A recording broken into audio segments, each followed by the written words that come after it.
Carlos Sainz comeback shakes. Ferrari, after Hamilton, faces future driving doubts. Publicly, it's wild to think how quickly the F1 narrative can flip. Not long ago, Lewis Hamilton to Ferrari felt like destiny. The 7-time champ riding off into the sunset in Ferrari red, bringing the prancing horse back to glory. It had all the makings of a fairy tale. But fast forward to mid-2025 and the story looks nothing like the script. Instead of dominance, there's disarray. Instead of titles, there are questions. And lurking just off stage is a man who once wore the same colors and might be getting ready to wear them again, Carlos Sainz. Let's talk about Lewis first. This was supposed to be the move that rewrote his legacy. After years of silver with Mercedes, he took the bold leap to Ferrari. Everyone knew the risk. Ferrari wasn't just another team, it was a different beast entirely. Politics, pressure, passion, and a fan base that lives and breathes red. You don't just drive for Ferrari, you survive it. And right now, Lewis looks like he's barely hanging on. Hungary was the clearest sign yet. He qualified 12th while his teammate Charles Leclerc took pole. And when asked about his performance,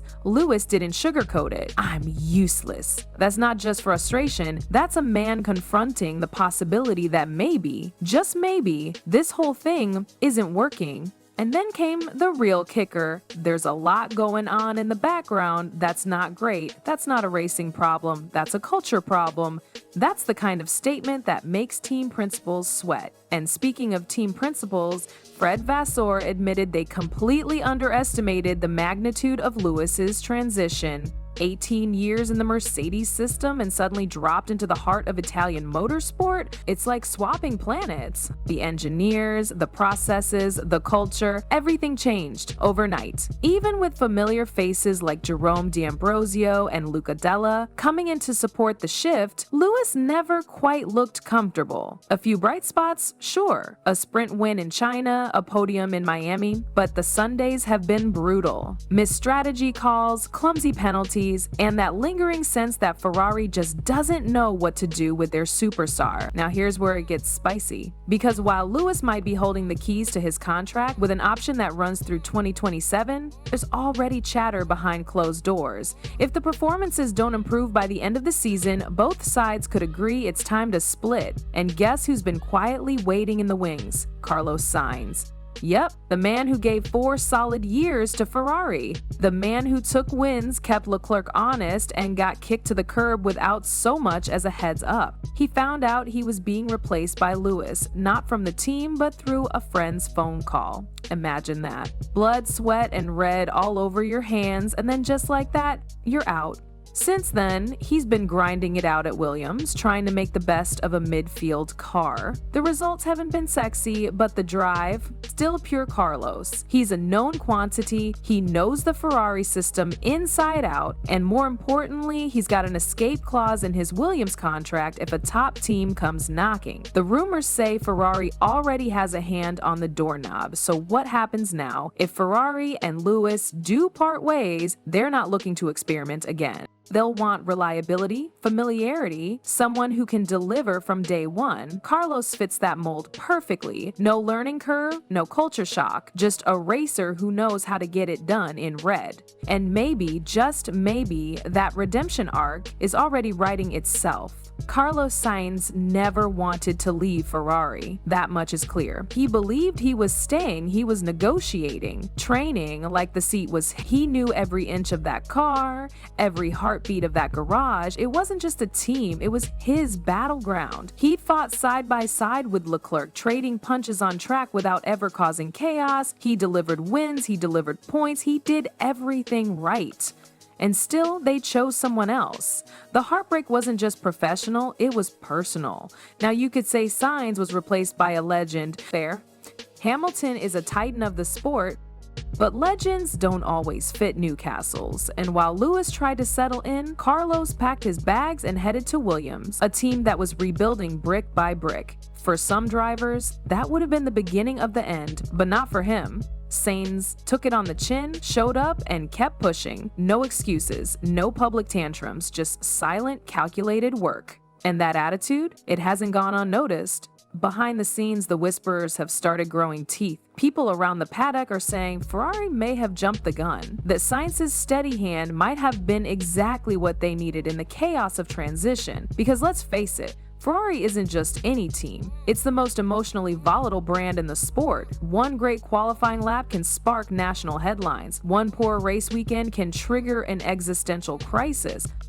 Hamilton might have underestimated how quickly the tides turn in red. Performance-wise, Carlos was never the flashiest, but he was consistent, reliable. He didn't crack under pressure, and more importantly, he understood Ferrari's madness. He'd lived in it, adapted to it. He didn't need 4 races to feel the steering wheel. That's the difference. Where Lewis had to learn a whole new world, Carlos already spoke the language. Meanwhile, Williams is giving him a car that simply can't keep up. He's stuck in the midfield, often behind his teammate Alex Albon. But here's the kicker. Everybody knows it's not about results right now, it's about readiness. Carlos is staying sharp, staying hungry, because when that phone rings again, he wants to be ready to say yes, and if Ferrari calls, it won't be for a trial run, it'll be for redemption for both sides. Fred Vasseur and the Ferrari leadership are well aware of what's at stake.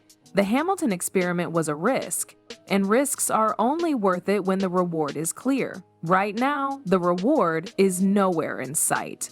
Hamilton's relationship with the team is tense. The public comments, the frustration, the sense of being lost, it's all stacking up.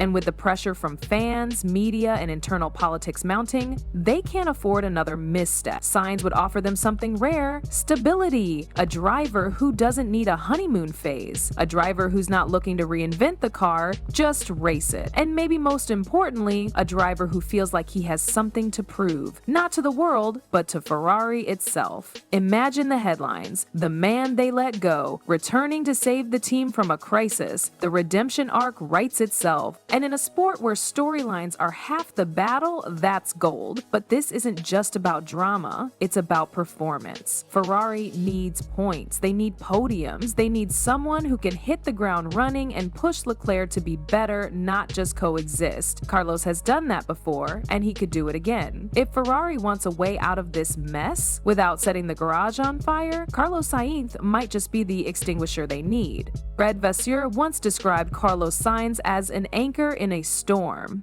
Not the flashiest title, but in the chaos that Ferrari often becomes, it might be the highest praise a driver can get. And right now, that storm is brewing again. With Hamilton sounding more disillusioned after every race weekend and the team still fumbling with consistency, an anchor sounds like exactly what they need. Sainz's exit from Ferrari was never about performance, it was about opportunity. The allure of Hamilton was too strong, the headline too tempting. From the boardroom to the front page, it felt like a win, until it wasn't. Now that bold bet looks like it's turning into a quiet liability. Lewis may still be one of the greatest, but even greatness needs time, and Ferrari doesn't give time. It demands results, and if those results don't show up by the final flag of 2025, decisions will be made fast. Carlos, for his part, has played the long game. He's watched the headlines, stayed quiet, and kept showing up in a Williams that barely lets him fight. But that's not weakness, that's strategy. Every weekend he finishes a race, no matter the position, he's proving one thing: he's still here, still ready. Insiders say there's an escape clause in his Williams deal. It was written in with purpose. Sainz didn't leave Ferrari willingly, he left with a plan, just in case. And now, the timing couldn't be more poetic. If the Hamilton-Ferrari relationship does collapse, it would happen just as Carlos's contract door quietly creaks open. The stars aren't just aligning, they're knocking on the garage door. From a business standpoint, bringing Sainz back would be a masterstroke. He's a known quantity. He understands the Ferrari machine. He's already proven chemistry with Leclerc even when they were fiercely competitive, and perhaps most importantly, he wouldn't be stepping into chaos blind. He knows the culture, the people, the pressure, He's lived the red life before and walked away without burning bridges. Hamilton's stint, on the other hand, is beginning to feel like a miscalculation. The promise of bringing Mercedes-level structure into the wild Italian paddock hasn't materialized. Even with familiar engineers and support staff parachuted in, the DNA clash remains. Ferrari isn't a place that bends to you, you bend to it. And so far, Lewis hasn't shown that he's ready to do that. The raw pace is there, but the execution is messy. And in Formula One, that mess is measured in tenths of seconds that cost you everything. There's also the human element. Hamilton's comments about being useless and about unseen problems behind the scenes aren't just sound bites. They're signals. A driver of his caliber doesn't throw that language out casually. It suggests a man at the edge of his patience, of his belief, maybe even of his commitment. And Ferrari, they don't do passengers. If Lewis doesn't believe in the project anymore, it's already over. The sport thrives on comebacks, on storylines that defy expectation. And Carlos Sainz returning to Ferrari to take the seat from the man who replaced him, that's the kind of arc that sells out grandstands and crashes social media. It's not just a good move for Ferrari, it's box office. Nothing is official, no contracts signed, no announcements made. But make no mistake, this story is moving fast. The calls are happening, the clauses are being studied, the future of Ferrari might just be about looking into its past. And in the middle of it all, Sainz waits. Not bitter, not loud, just ready. Because when the red seat opens again, he won't hesitate. He won't need time. He'll just climb in, fire it up, and go.